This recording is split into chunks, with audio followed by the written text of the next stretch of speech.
This is Garrett Fry, the 3D digital map painting sequence lead for the cemetery sequence. We're taking a look at shot 1848. So let's play that. So this is a really cool shot. We're kind of like hauntily moving through this environment, and the really great thing is that there's so many things in this shot that we as the map painter can use as reference. And so right here at the beginning of the shot, you have this gravestone here, the tree, this stuff down here that we're moving past.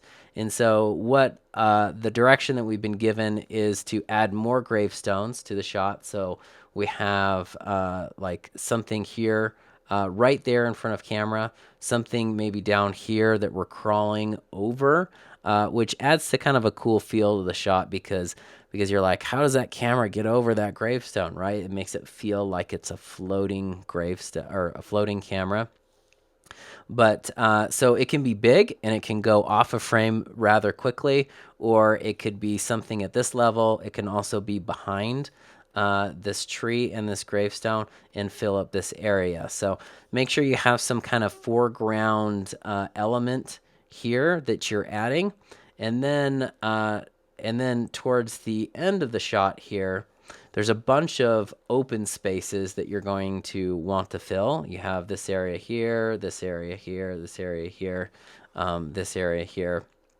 And the really nice thing is that this lighting direction that's coming in from this way over here on screen left is that it's giving this beautiful highlight on all of these gravestones and a dappled light quality. You see that one here. It's got this dappled light quality to it.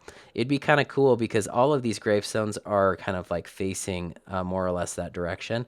If you change the direction of the gravestone, then it changes how the light will fall across those gravestones. So you can have a gravestone here and it would hit it one way, or you have it here and it would hit it another way, or you have it here and it would hit it a completely different way as it gets turned. And based on its direction, it's going to receive the light differently, and the light that we have in the shot is really beautiful, so you can have this really cool dappled look to your gravestone. So there's a lot of design decisions that you have to make on this shot. Where are you going to put your gravestones? How are you going to light them? Which direction?